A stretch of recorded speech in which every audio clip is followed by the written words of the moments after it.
Hey, welcome to the Crack House Chronicles. I am Donnie, your host, and I'm sad to say that Dale will not be joining me on this episode. He and his family have COVID, and they are hunkering down at home, but everybody's doing well. I've spoke to Dale over the last few days, and everyone is on the mend, but they're just riding it out at home. But Dale will be back, probably the next episode, but just keep his family in your thoughts and prayers as they continue to get better. I'm going to forego all the shout-outs and all the junk we talk about before we do an episode, but like I said, Dale will be back, and we talked about this episode, and he insisted I go ahead and do it because we've had it scheduled, and the person that I'm going to interview was so gracious to give us an interview, so Dale insisted I go ahead and do it, so we're going to jump right into it. But the person I'm interviewing this week is Todd Matthews. And just a little bit of background on Todd. He is the co-founder of the Doe Network and the former director of case management for NamUs. Todd was the first ever internet sleuth, I guess you would say, to solve a crime using the internet. He solved the Tent Girl case, which we're going to talk a little bit about this week, and some other things that he's involved in. But we're just going to jump right into the episode. Welcome to the show, Todd. I'm happy to. I'm glad you're here. You know, I contacted you a couple weeks ago about doing this. I have been fascinated by Tent Girl for quite a while, and me and Dale, my sidekick, we were going to cover Tent Girl, but it's been covered a lot. It's been in a lot of YouTube videos and different things made about it, and I just wanted to, I reached out to you to do this because there's a lot of unanswered questions I have and misconceptions about her case. And if I can clear up some of these from the horse's mouth, man, that would be awesome. Well, I'll be happy to, because there are certain things, if you say something enough, it becomes true in a sense. So this gives me a chance, because I can never cover it all unless somebody just is very specific and say, hey, what about that? So I'm happy to do this. Yeah. Okay. Take us back to May of 1968. This was your future father-in-law. Yes. Wilbur Riddle. He was out in Georgetown, Kentucky. Tell us a little bit about that. What was going on that day? So he was in Scott County, Kentucky, in a little town, Sadieville, just north of Georgetown. So it's considered a suburb of Georgetown. And he actually met somebody because he was a well driller. He drilled water wells. So this is a time period before cell telephones. So you had to make an appointment. You just had to meet somebody somewhere if you wanted to do something for them. So, and young kids can't wrap their mind around today, like, well, why didn't you just call them? And well, there was a time that you couldn't just call somebody. That's what made this a little more complicated at the time. And waiting for the guy to show up, he was just kind of looking at the glass insulators. Ironically, they were putting a new telephone line through the area, replacing some of the antiquated telephone lines, which later brought the internet. Yeah. So I'm pretty happy with that. And even back in the 60s, those blue-green glass insulators were even antique at that time. Oh, yeah. People still collect them today. And I've had a lot of people that have sent me insulators. I found some at flea markets, and, that's become a little collector's item for me, because it's just kind of ties in. I'm not a fanatic about it, but, if I see one, especially if I'm in Kentucky somewhere, I see one, it should just, something you just kind of pick up if you can. Yeah. Not for the monetary value, but just, I'm finding insulators. So that's what he found. Yeah. But the old magazine article said that he painted them and sold them, and that's not true. I don't, the original Master Detective magazine, they never actually interviewed him for that. This was something, it looked very embellished, and his name was Bart Cranston in the original magazine article. Okay. So, and he said they never really actually interviewed him at all. So, they had to ad-lib a lot of things. So I think cleaning the insulators up to sell as antiques turned into painting them. So I've never heard of anybody actually painting this type of glass insulator. I've never heard of that either. So that was just something, I had a lot of people say, hey, they said they painted them. Why did they paint them? And it's just like, to my knowledge, they didn't. Mm-hmm. Didn't then and don't now. So, but that's what he was doing at that scene. And, he wasn't really expecting to find what he found that day. It was very unusual for that area. That general area, and even here, it's fairly low crime back in the day. And if somebody was murdered, you usually knew who all was involved in it fairly quickly. Yeah. So this was an anomaly in itself. being unsolved as that, and it not being anybody local. Mm-hmm. So he was just walking along picking up insulators. Yeah, just wasn't expecting to find anything like that. So that's sort of a life-changing event for him as well, and what he didn't know was it's going to change other people in his family's life for decades.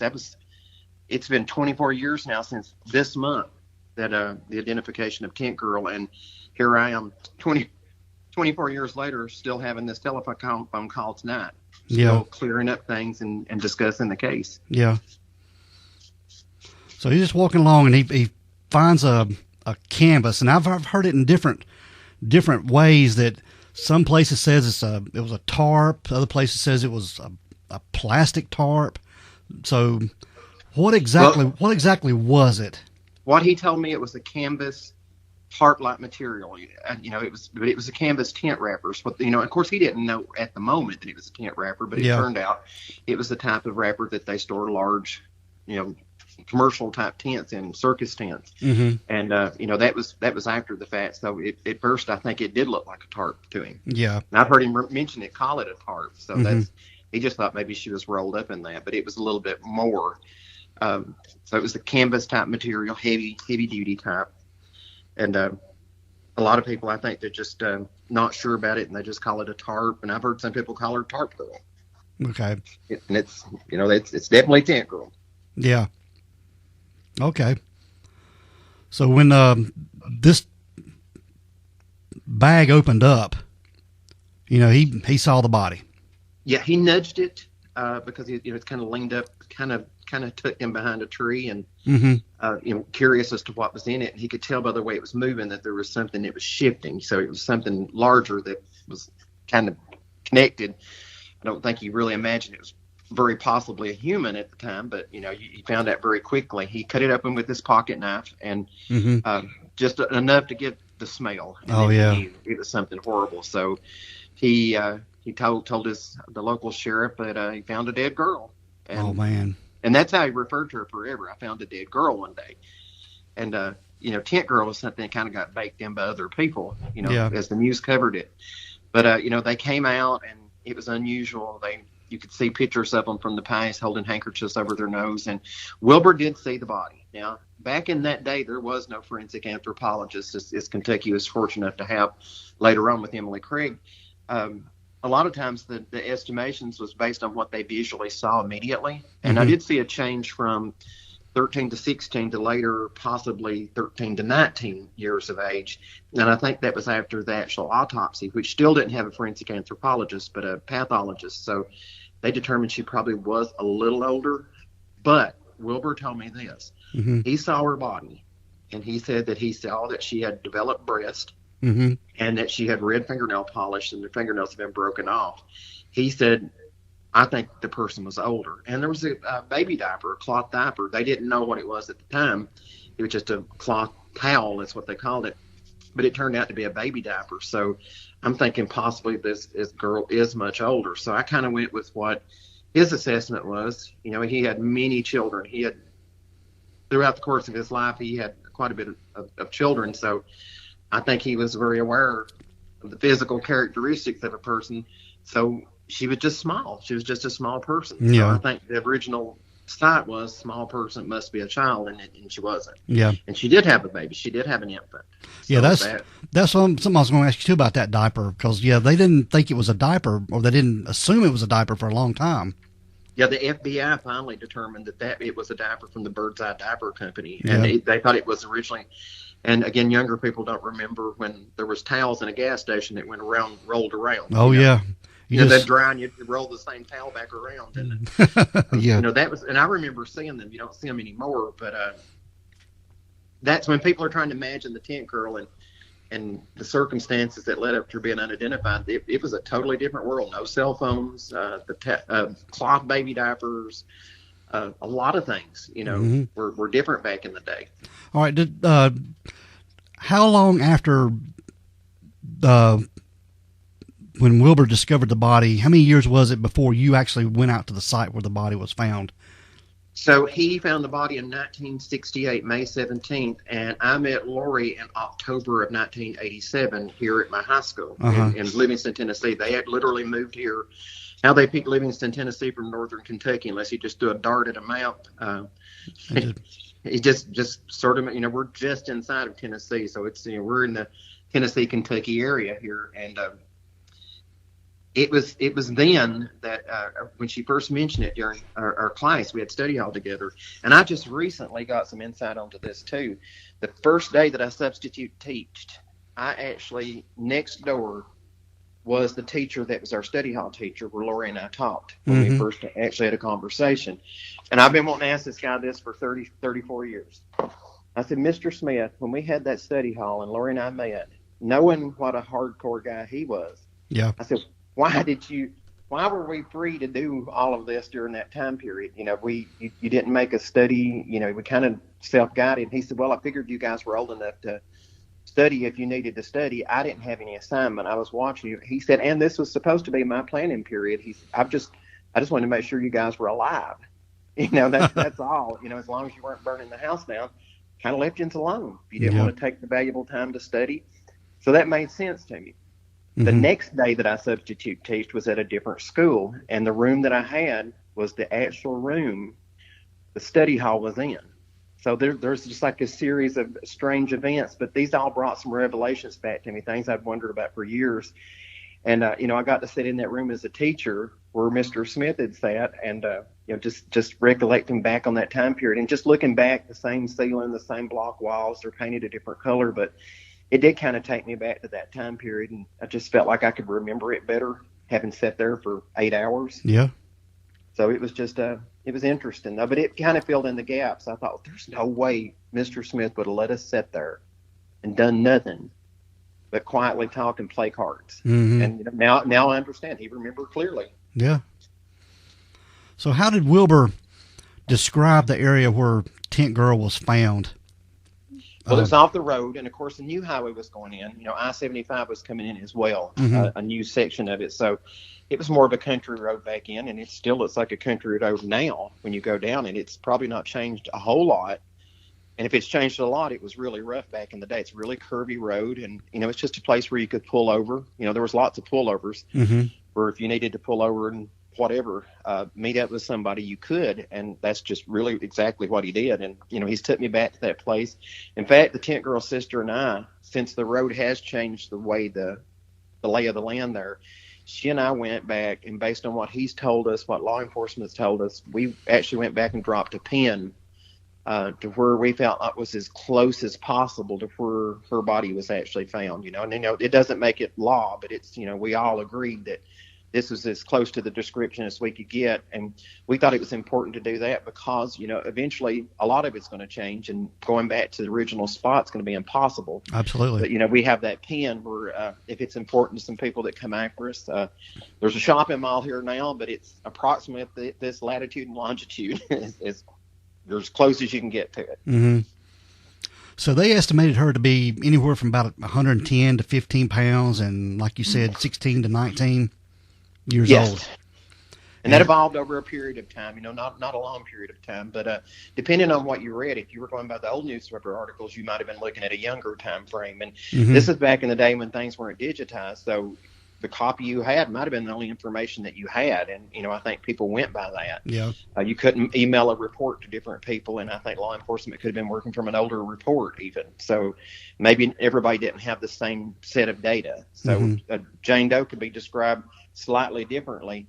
Brown and auburn, brown hair, auburn hair. Yeah. Which one was it? And what's your opinion of it? So a lot of a physical description is based on a person's opinion. Yeah, and their perception of it. Yeah, exactly. Yeah. So, and people don't figure that in. That's still something important. But I was able to think broadly enough at the time that this is a perimeter. It's a guideline. It's not a biblical fact that this and this happened. But I really felt like what he said was, I think this was a young woman, possibly a young mother. And my initial thought was, should she be exhumed to see if she'd ever given birth to a child? Oh, yeah. And that was something I realized later couldn't be done, due to the state of her remains. I don't think they could be certain of it back in the day if they hadn't done it before burial. Yeah. So, you do with what you have. But they were in the hole to begin with because she didn't have like any scars or identifying marks or piercings or anything, did she? Well, she had decay on her front tooth, and they kind of went with that. But that's something that could have appeared over a shorter period of time or not been described. But, without scars, marks, tattoos, piercings, something, that's not a lot to go on. Yeah. If they'd been a birthmark or just some physical something, she was just the average girl. Was the decay on her front tooth the cause of the gap, or she had like a little separation there, I think? There was a little separation. I think it was between the separation, and never seeing a really clear picture of that decay. It's hard to describe other than what I've read. There was some type of decay in the gap. Mm-hmm.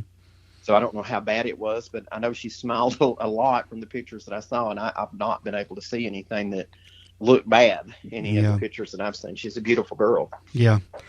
So they did the autopsy, and they didn't find like no gunshot wound or anything like that. What did they determine as the cause of death?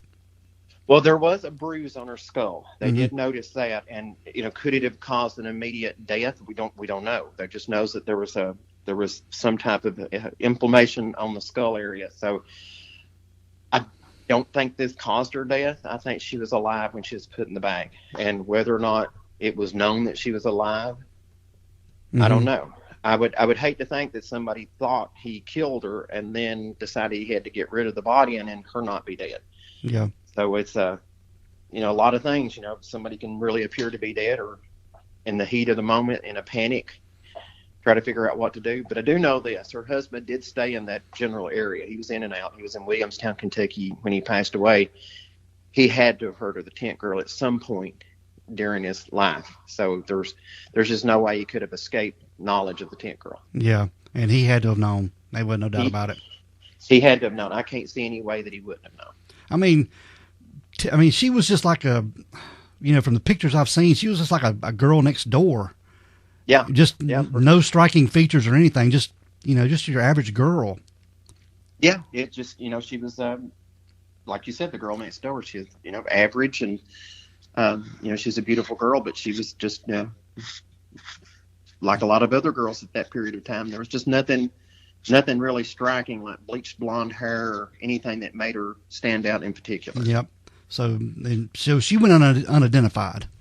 Yes. And they put her, they buried her. Yes. Tell us about the marker, the headstone that was created for her. Well, originally it was a lot, number 90 was the original designation as where her body was. It was grave 90. And I don't know if they ever really marked it or if that was just plot number 90. Mm-hmm. Later on, Marvin Yoakum, and I'm not sure who was part of it, but he was the funeral home director. And at the time of the identification of the tent girl, he was the coroner of the county. So he had come full circle and run around too. And they actually commissioned the tombstone for her that had the name Tent Girl and the description as best as they had at the time, hoping that, we'll leave it in stone. Mm-hmm. Maybe somebody will eventually see it. With an etching of her composite, I guess, or whatever they thought she looked like from her remains.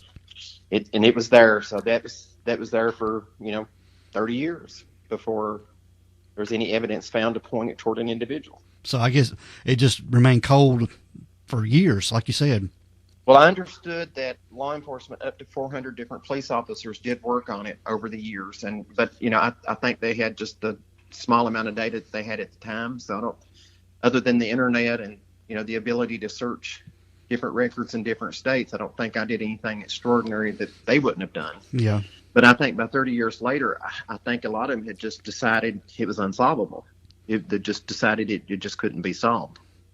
And if I'd known the odds, if I knew then what I know now, I might have given up before I even started, thinking that it was just probably something that couldn't happen.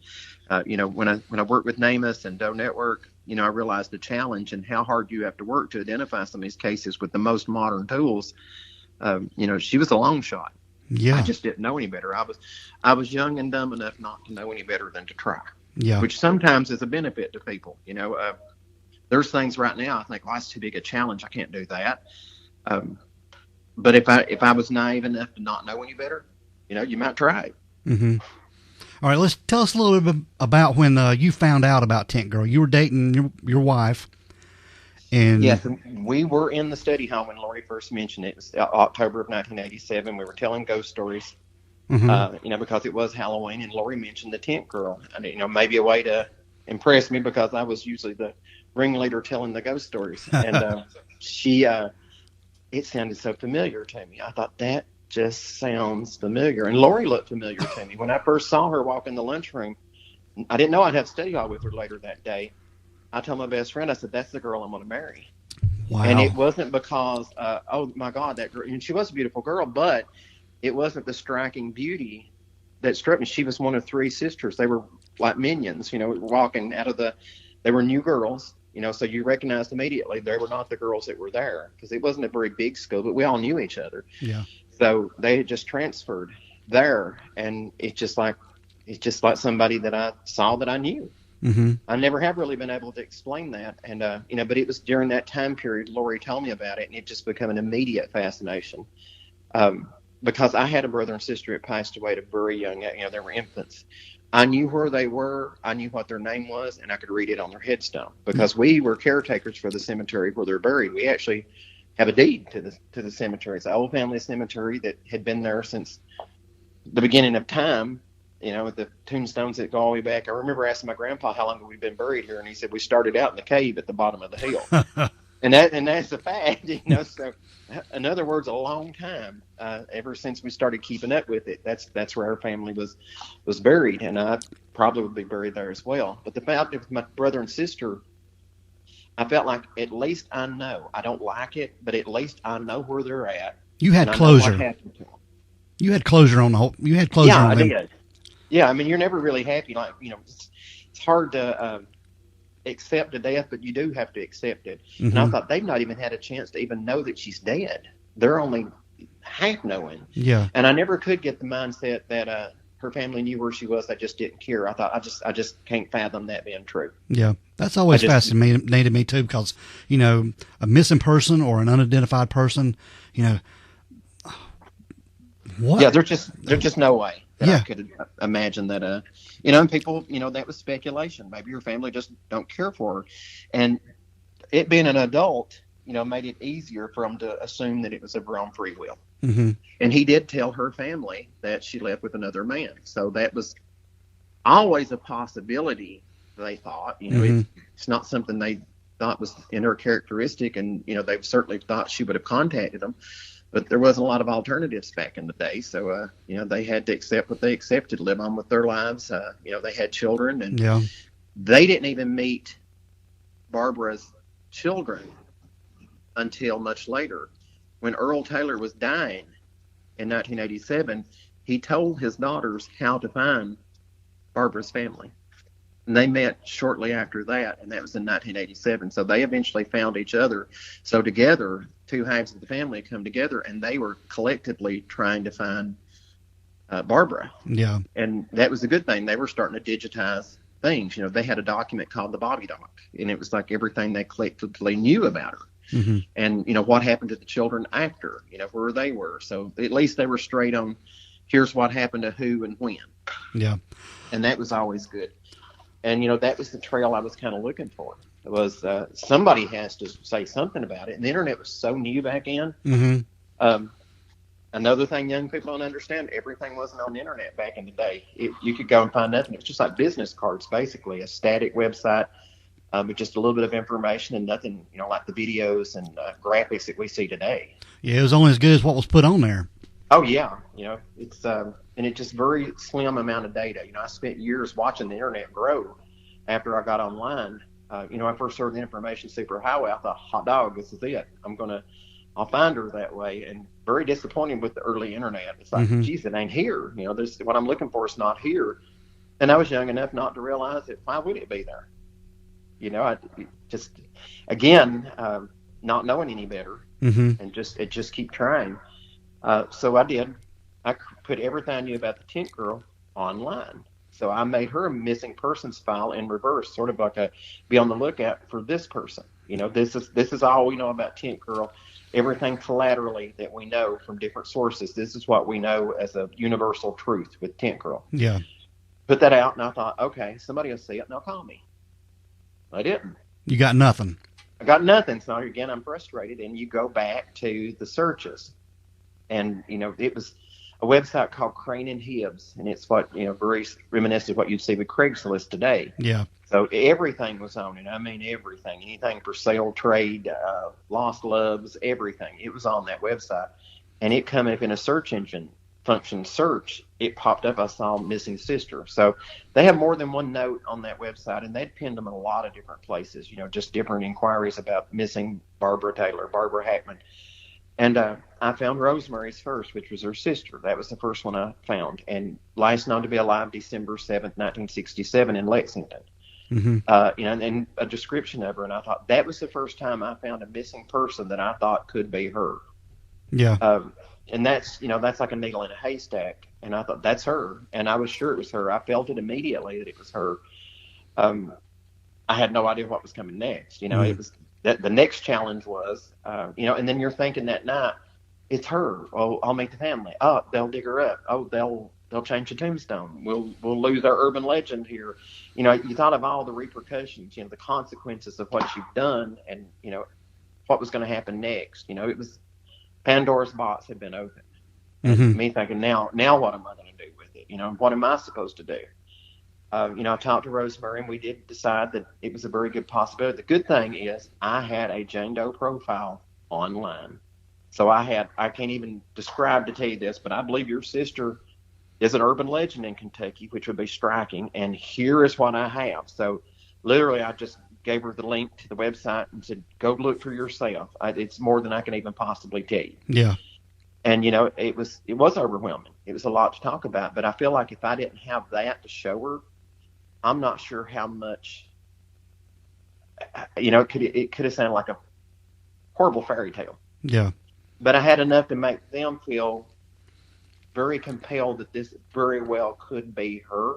And Rosemary was able to communicate it to the rest of their family as well. So at least she had, they had the Bobby document on their side telling about Barbara. This was the first digitized Jane Doe case that had ever been put online. It was there, and they had it. So it was a really good point of reference for them. And I contacted the sheriff. I had my sister-in-law in Scott County. She still lived in Scott County. And she contacted the Sheriff Bobby Hammonds. Mm-hmm. And, he's still alive. He's getting up there in years. But it took him a day or two to call me back. And he basically told me the reason I'm calling you back, because he didn't think it was possible that somebody had solved the Tent Girl case. But the courtesy was, it was your father-in-law that found her, and I'm going to give you the courtesy of a call back to hear you out. And he did. And he said, by grab, I think you found her. I remember him saying that. Wow. He's Southern like I am, so we had the same Southernisms, and I knew exactly what he meant. He was really happy. And the next thing I know, got a phone call from the forensic anthropologist, Emily Craig, and photographs were flying. For the first time, we were attaching photographs to emails. Yeah. I'd never done that before. That was all new. We were attaching these things and sending them and putting people in contact. And it was just, and in just this time of year, 24 years ago, it was just an emotional from January all through to the point that we had final positive identification. It was months of just chaos. Yeah. Just ups and downs. What if there's not enough DNA? What if we can't? What if the remains are degraded? What if the body's not even there now? What if she's completely gone? There's nothing just left. So yeah. much. It was so. And I was missing a lot of work because every time there was an opportunity to go to Kentucky, because 48 Hours had got involved in it, a lot of news media got involved in it, and you want interviews. I mean, people want to do interviews with you just to find out what the hell are you doing. Why are you doing this? What's this all about? And I worked at a factory at the time. It wasn't a very high paying job, but I think I'd worked my way up into quality control by then. And this was 1998, and there was, to the point where I'd missed enough work where you point out finally, the factory where I worked at, they were happy enough that this was going on because they were seeing local bits and pieces and even local newspapers here. They're very pleased with it, but the fact of the matter is you miss so many points, you point out. So there got to a point in time where I had to decide, do I step on this platform What will this platform bring to me? Do I tell my own story? Do I let somebody else tell this story? What if I lose my job? What if? You know, you didn't know. There was a point that a young person's having to decide that's going to affect the rest of their life. And luckily, fate made that decision for me. Yeah. I woke up one day. It was right in the middle of trying to decide of the next trip to Kentucky, and was I going to be part of it? You know, you're either there to tell your story or somebody else tells the story their own way. It could have taken a drastically different turn. I woke up paralyzed on one side of my face, and we had to, you know, I went to the local doctor, and he said, "You got Bell's palsy." Mm-hmm. Well, he might as well said cerebral palsy because I'd never heard of it at the time. And I thought, "Oh God, I'm dying." He goes, "No, it's an inconvenient but a temporary condition." Well, that put me on a medical leave long enough to finish what I had to finish with Tent Girl. And even some of the films, some of the interviews that we did, it was done from one side where you couldn't tell that the other side of my face was paralyzed, just so we wouldn't have to further explain that, you know, that happening. But it was definitely the stress of all of that worry, everything had come to boil to a head that caused me to be physically ill as a result of it, trying to figure it out. But that's exactly what I needed. Everything that seems like such a horrible tragedy or thing comes back to pay you back, to have taught you something, or to give you another opportunity. Even the death of my brother and sister, I think, can't change that, but it gave me enough wisdom to actually not be so put off by Jane Doe. It wasn't so repulsive or so horrific that I couldn't process. It was normal to me. You know, for somebody, I already had a dead brother and sister, even a very young age. I was used to it. Yeah. So it wasn't something like, I didn't want to think about that. You know, like a lot of young people would want to do. They don't want to think about the realities of life. I had to. You know, I had no choice. So I think that's, even all of those things made things different. So a lot of different things, it seems like individual tragedies turned out to be a collective part of something that was actually some good came out of it. Yeah, but not only that, during your quest to find out who Tent Girl was, I mean, your marriage suffered for a while, and you had other things going on too. I mean, I've read that, you know, you were so involved with this, you know, your wife was, you know, telling you, you know, maybe you need to slack up or something, or. Oh yeah, and it's not that Lori didn't have any compassion for her, but you know, it's like Lori's. I've heard Lori tell two different stories. She said, "I knew he would find her," but another way she'll say, "I didn't think it was possible." And she further explained it to me recently. She said, "I fully believed that you would find her and send her home. I just didn't know if it was possible. But I know that you believed it with all your heart." And she said, "I didn't know what that was going to do to you later if it was indeed impossible, but you didn't believe it. When were you going to come to terms and accept that you couldn't find her? Yeah. And what would happen to you if you didn't find her?" And I'd hate to think of where I'd be right now if I didn't find that one note. My life could be drastically different another way. Yeah. You know, but back in the day, some of the arguments would be because we were making like minimum wage. And another thing that kids don't understand now is telephone calls used to cost something. So up to 15 cents a minute. So you get a phone bill that's racked up where you've made phone calls inquiring and getting nothing from it, but just a conversation that ended in nothing. You know, that added up. Yeah. You know, so there was a price to pay. You know, financially, there was a lot of money driving to the scene. You know, you could always work in a family trip, but, you know, I'm thinking, no, this is a chance to stop by the graveyard or go find where he found the body, hoping that something was going to spark something. And, of course, law enforcement never really had any interest in seeing the grave in particular, but I did. I did have interest in it because I felt like it was bringing me closer to her and giving me a little drive to go forward. You know, being physically there made me realize this is real. This is real. This is a real person laying there, just like my brother and sister. It's real.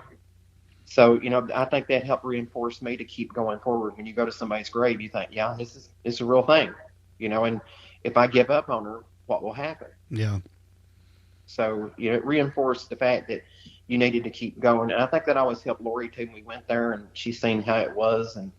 But, you know, the price of long distance phone calls, it was a big impact. We literally, and we didn't tell this until much later, because of that and some of the things we've done, we literally ended up filing a bankruptcy. Wow. Over it was that strapping.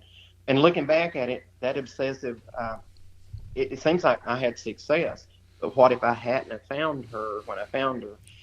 What ruin would I have continued on into? So it wasn't like I was a brilliant person that walked right into it. I was on a bad path that if I hadn't found what I was looking for, how far would I have gone?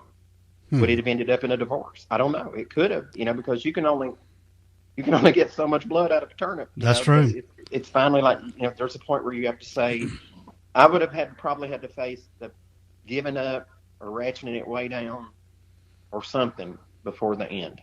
I would have had to. So it was a miracle to get that relief. And then what seemed like another tragedy, like all this cost on our family, it began to be worth it. And then the opportunities that brought up. I remember one of the police officers in Kentucky said, "Do you know what you've done?" And it sounded like such a firm voice.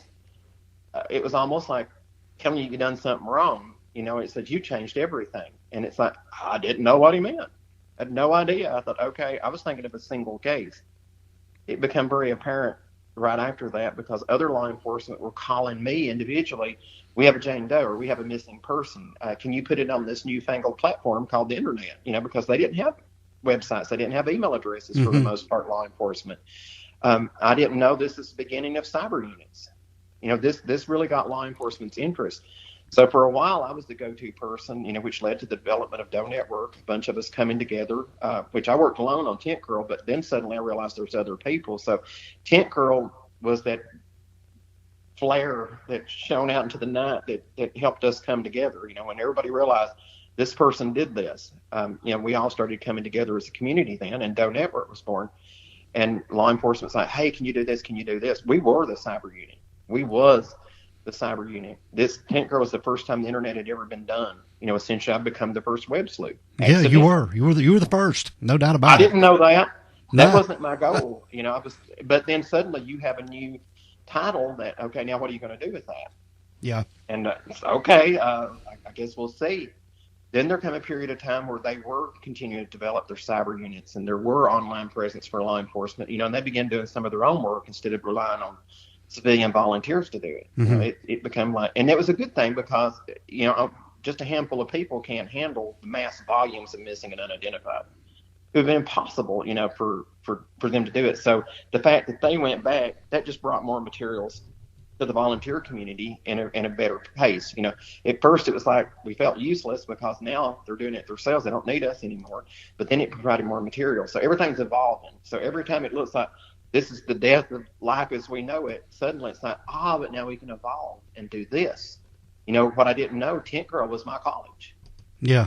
I didn't know that, and thank God. It seems like at the end of every long, hard path, it just, not expecting something, it's like, okay, here's your life now because of this. And it's like, wow, cool. I did not expect that. And I think if you go into it not expecting something, I think that's really, you can be more pleased with what comes of it. It was an honor and a privilege to be able to go on and use that platform to try to help other people be resolved. And I never wanted to be the single person to solve the cases after that. I like the idea of it.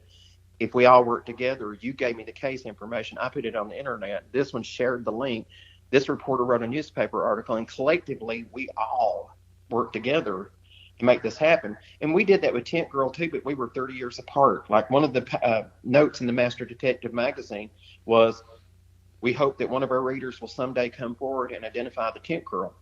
It was me. In a magazine that my father-in-law carried around for decades. And it wasn't meant for me at the time. It was meant for somebody in 1968. It just happens that within his own family. And I wish my father-in-law could have been prouder of that.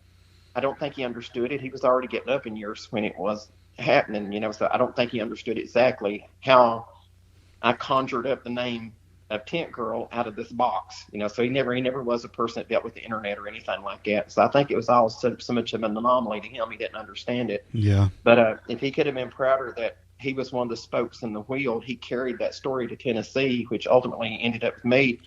And I think Lori was probably unknowingly one of the most important people. None of this would have happened without her. I mean, she happened to end up in the classroom that I was in and spoke something at the right time and took me back and asked her dad to show it to me. She lit the fire. Lori really did. Well, good. And the fact that she was a beautiful girl, still is a beautiful woman. That was just icing on the cake. I thought, I got a mystery and this beautiful girl, and we feel like we're meant to be together. We'll have been married 34 years this year. Congratulations. This is their 34th year, so that's awesome. a long time. Yep. So let's talk about when Barbara had left and she had moved away with Earl. And that was, she actually was babysitting. He had a daughter that it would become her stepdaughter at some point in time. So she was babysitting for her and ended up marrying somebody that was a lot older than her, against her family's better judgment, and then having children with him as well. So I think the stepdaughter very much considers Barbara her mother. Yeah. Because that was the last mother, and she remembers her better than her younger siblings did. She remembers her so better than they can. And that was in 1967 too. Yes. Yes. Her name's Bonnie Carpenter. She lives in Ohio. Still, I see them from time to time, and we're in frequent email or Facebook contact. If I see a story, I always try to share it with them.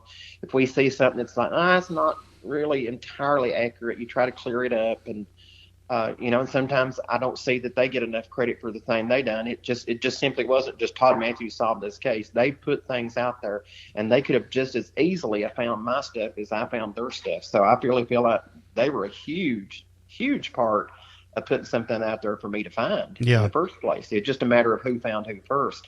I think one of the shows said that both sides were online and they were about to collide, and sure enough, we did. And they feel like family. I do consider them family. And when we were planning the funeral of the tent girl, they treated me very much, like somebody that was related to her. They took into consideration that, I can't just let you have her, with everything. I can't just turn it completely over to you. She's still very important to me too, so she's my story too. We have two halves of a story, and together we have a whole story. And, to tell it together is always really important, and to get their side of it. But, it was just, that's great. I don't just thinking back on it right now. It's just like it was yesterday. Yeah. Some of these things, it is. But Earl was working for a carnival. Yes, he was a carnival worker, so he did have access. So as I was talking to Rosemary and we were going through some of this stuff, her idea of, I know where that bag came from. It made sense, So that was for me, that was like, Tent girl, so now we know. So that filled in a lot of gaps, for me. For me, it's just like a programming error, like data's not available. Must find data, must put it in. And it was just that collect. So what I did was gather, sort, and then share. And, and that concept carried on into Doe Network, and later on that concept went into NamUs when they asked me to be part of NamUs.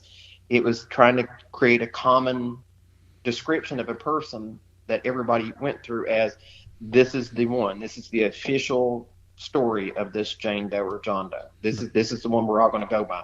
We'll all drink from the same well and try to, the collective of people working was finally possible. And we weren't working in individual bubbles with fragmented pieces of data. It was all together. And communications was the biggest issue, was we weren't all sharing information with each other. And back in the day, we couldn't. Now it's like maybe sometimes we just don't. So let's talk a little bit about when Barbara disappeared, or Earl had told the kids that she just run off with another man. Yes, and they were young. Of course, we're talking about under 4. Yeah, so they'll just pretty much believe anything somebody tells them. They had to. Now, Bonnie remembers arguments. In particular, she remembers them having arguments from time to time. So as she got older, more mature, her mind led her to believe like maybe there was something wrong, or maybe it's a justification of why she ran away. Like, well, if she did run away, but the sense of abandonment was something that didn't make sense to him because she had been so loving to her. She had accepted her as a daughter. So them trying to process, why did she leave? Did she leave? And that changes over the years. The first year you're thinking, well, maybe, but they had to process the fact mommy's gone. So that was important to them at first. And then it's like, did she leave as they got more mature? And then when they become mothers themselves, you have to think about it. What would it have took her away from these children? Yeah. And I remember turning that age. I remember, at certain points in my life becoming the same age as the person that was in the story, like when my father-in-law found the body, which I think he was in his 40s at the time, becoming that age, being a father and now a grandfather. You look at things a totally different way. Oh, I'm sure. But during all this time, there were a couple girls that went missing that they thought was Barbara. There was one in particular from Maryland that, and a lot of it's just any missing person. Girl missing, when it happened, but I mean, to hear about them. So I think there was a lot of times they figured that it could be like, there's a missing girl out of Virginia. Could it be our tent girl? And then they look at it and like the physical description's like, oh no, there's no way. One actually showed up alive. She was fine, so none of them panned out, and they started becoming fewer and farther between. That was the initial, any missing person. Like now we can go online and read the missing persons report, look at the description, and, come to a conclusion much quicker.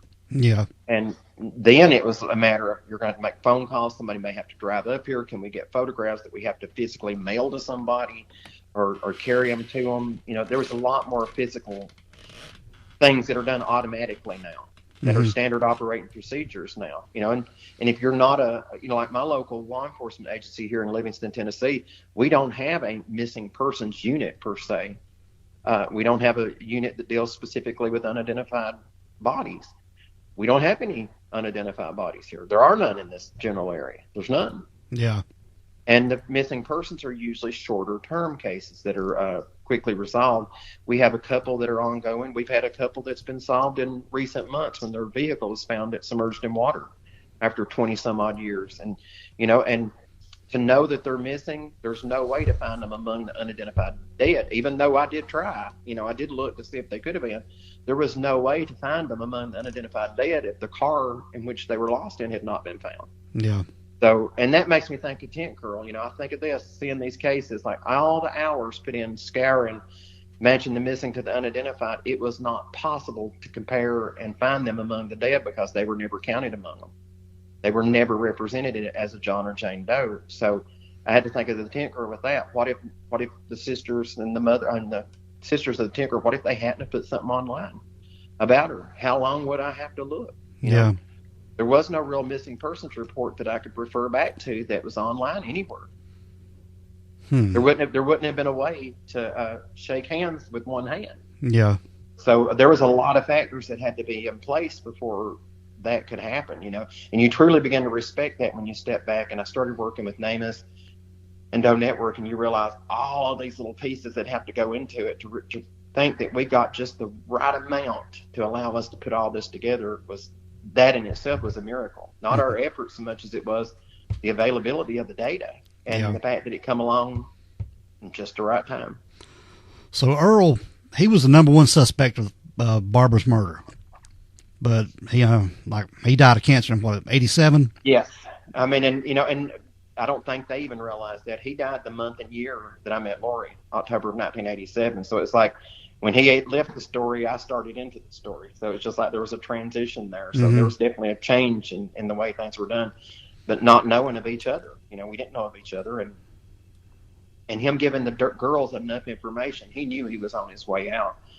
There was nothing he could lose. He didn't tell them about Tent Girl or what happened to their mother, but he at least gave them enough information to connect with the family, probably knowing good and well that they could eventually figure this out. Yeah. But I mean, I think that was his last charitable deed, was to give them at least enough information that they could find their family. But the selfish side was it wasn't going to happen in his lifetime. Yeah. So you don't ever thank somebody or curse them for it. It's like, wow, the years you could have spared me. He just simply could not afford to put those people together and risk, after all those years, finding out going to jail for it. Yeah, I mean, yeah, it was very, very selfish reason why he never connected them. And he never reported her missing. No. The family did try to, but missing persons was very difficult back in that time. I think she was actually reported locally in Florida, but I don't think, back then you don't go online and, there's a report that goes into a drawer and, it's just a different thing. And the family did actually call Kentucky at least one point over the years. I think Rosemary said she spoke to an officer, and, of course, they weren't looking for a Jane Doe. They were looking for a missing person that could still be alive, possibly using that name in Kentucky. So, they hadn't the possibility of her being a Jane Doe just really hadn't occurred to him. Yeah. So where? Go ahead. I'm listening.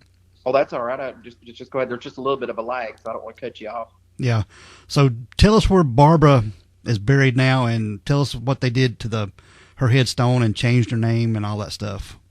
So now she's buried in the Georgetown Cemetery, as she has been since 1968. And the original tombstone, of course, it had her likeness and her height, weight, just a description, best they could do. Mm-hmm. They wrote it in stone. It's not just on paper. It's wrote in stone. And I'm glad they did that, because that itself was a physical, like, wow, this is real.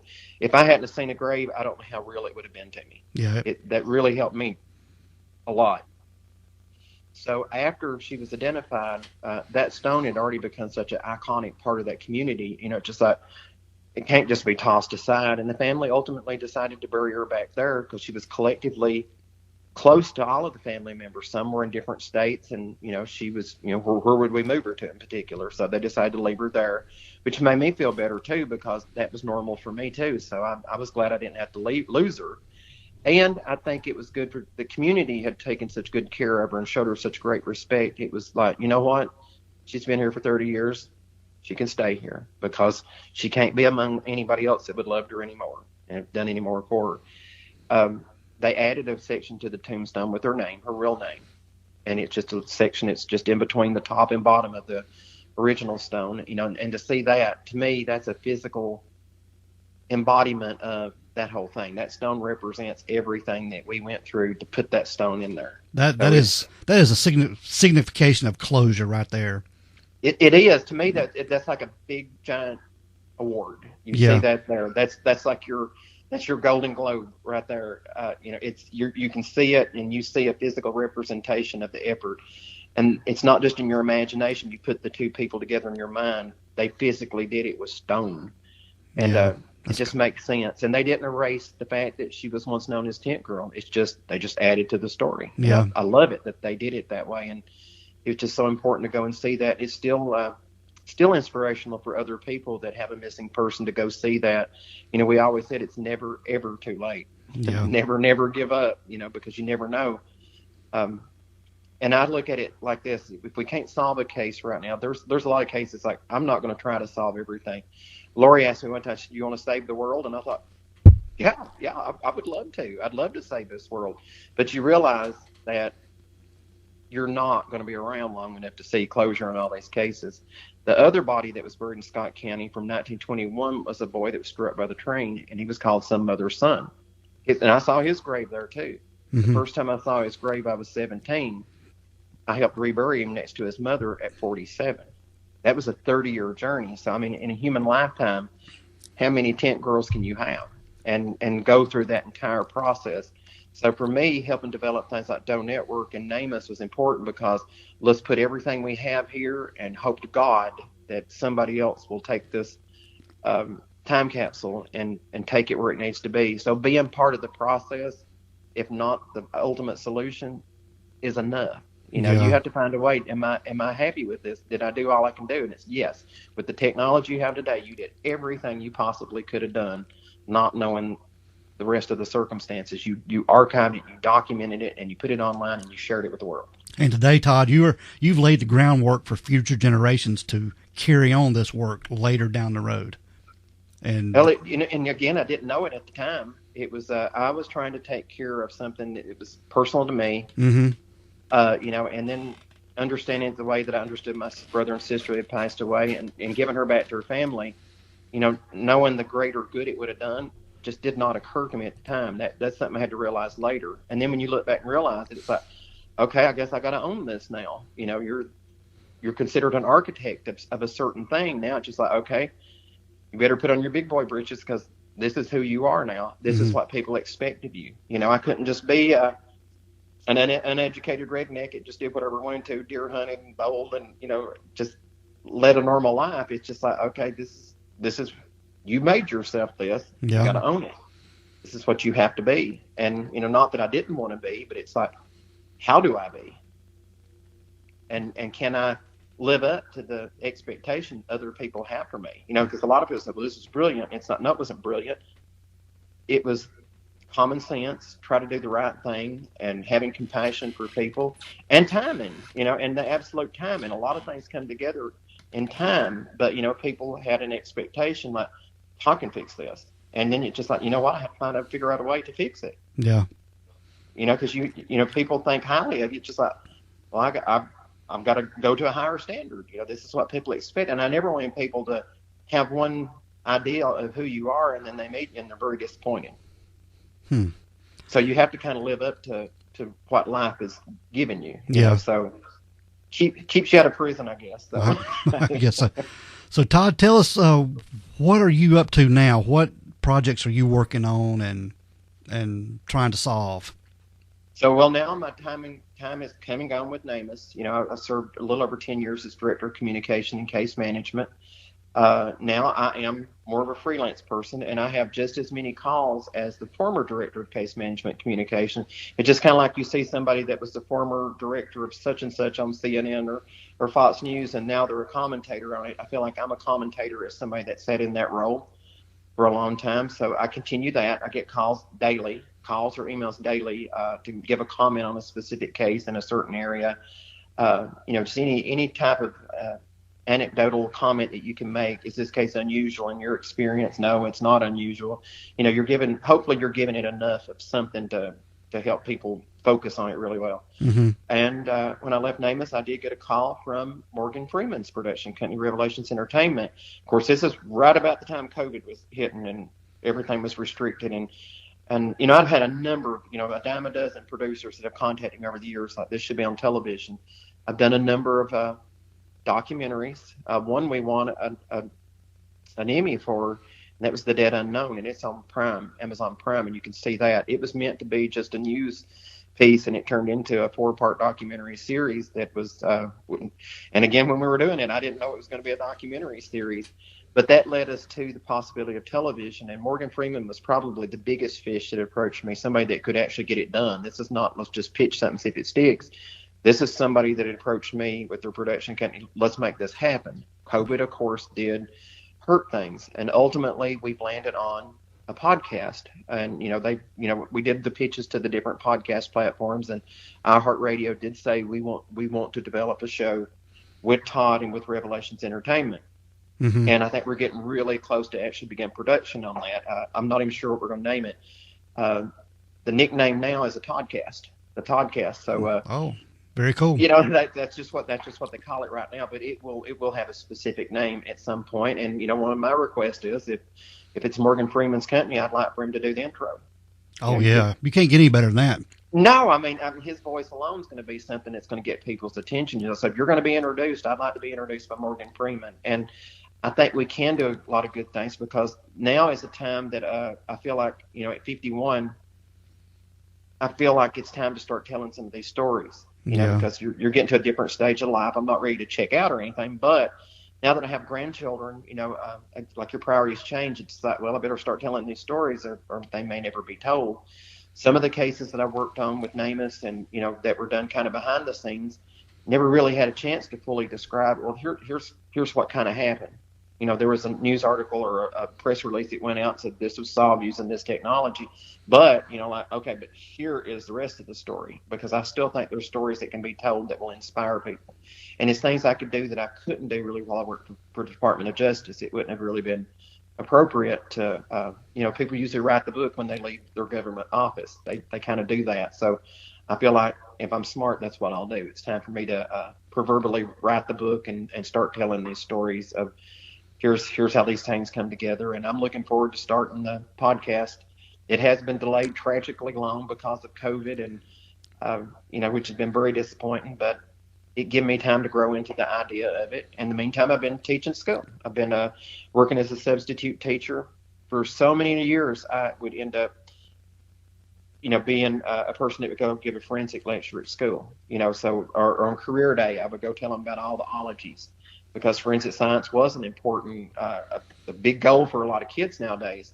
But you have to tell them about the ologies and where can you work and what to expect realistically from that type of job, and what you can realistically be expected to be paid, and just to get an idea of that.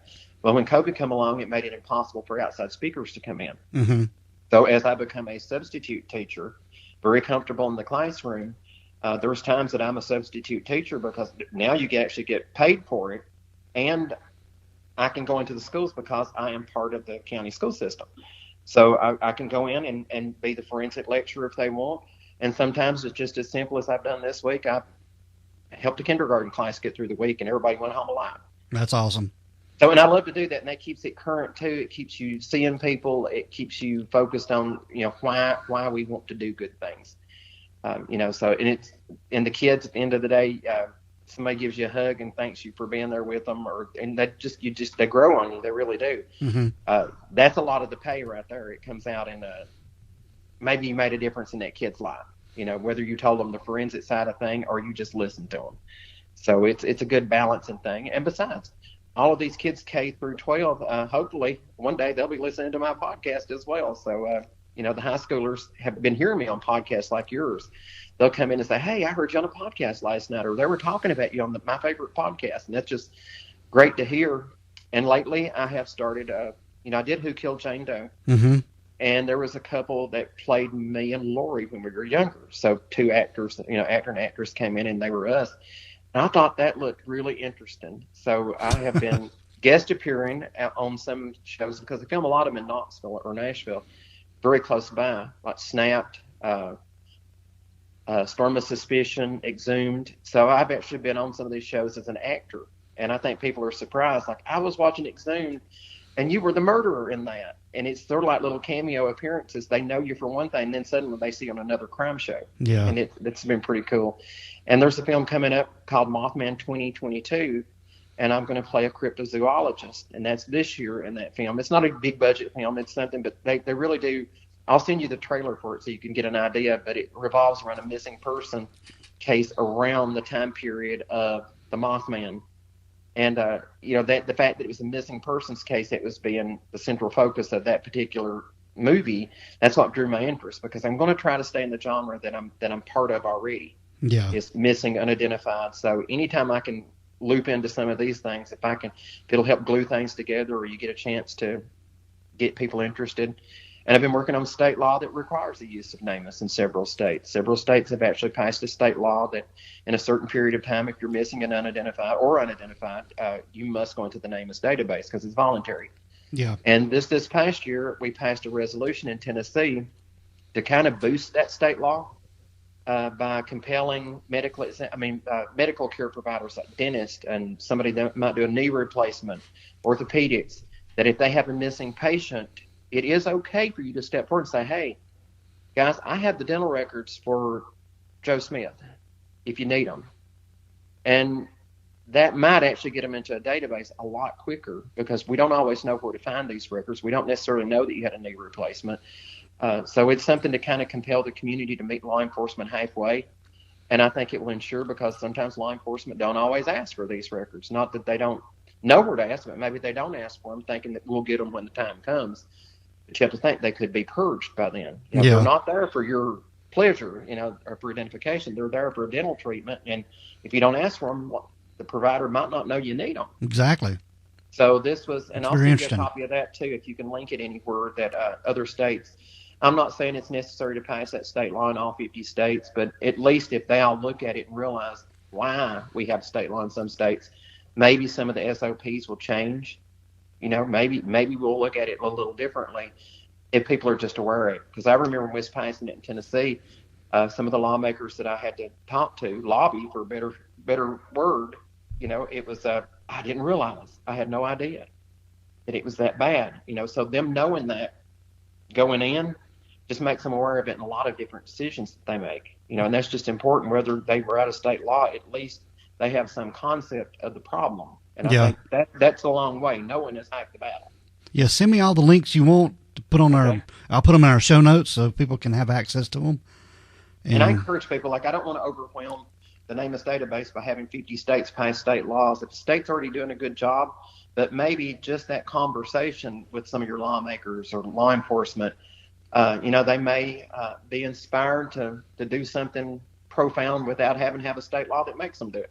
Yeah. And that's always good. But I just think the conversations are things that need to be had. Maybe you should call your lawmaker and make sure they do know there is a NamUs, to make sure that your local dentist knows that if you have records, it's not a violation of HIPAA law to call law enforcement and say, hey, I have this. Yeah. So, conversations, communication and conversations is what we have to have. Exactly. I agree 100%. Well, Todd, I certainly appreciate you being on our little bitty show. I love it. Hey, all things grow, buddy. It is. Grow. And I reached out to you. I didn't know if you would do this or not. And man, you've welcomed me with open arms and just opened up your story to me. And man, this is awesome. Hey, I've learned hillbillies are powerful people. Well, can be. So. Dale and I are just a couple local North Carolina boys. Yep. That love true crime and true crime stories, and so this is what we do. Well, back when we first identified Tent Girl, and this is the last comment I'll make, but CBS 48 Hours was covering it, and I remember when they were opening up the story, of all places, Tennessee, the tip came from, and it's just like they were just appalled that, like, it's not the fact that the case was solved, it's somebody in Tennessee did it. They had a computer. And then of all people, a farm boy, so it's just like they were like, this guy can write, and he can read. And I know they didn't mean it in that way, but looking at it from today's standard, just like, wow, was the amazing thing was that I had a brain at all? Was that what was amazing to you? Was that I was a farmer and I'm not a farmer, but a Southerner, a hillbilly, a country person that had a computer and knew how to use it. Yeah.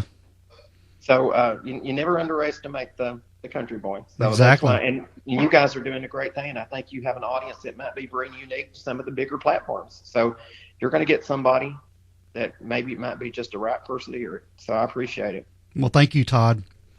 Appreciate you being on the show, bud. All right. Holler at me again sometime. There's a lot of stories. All right, bud. Talk to you later.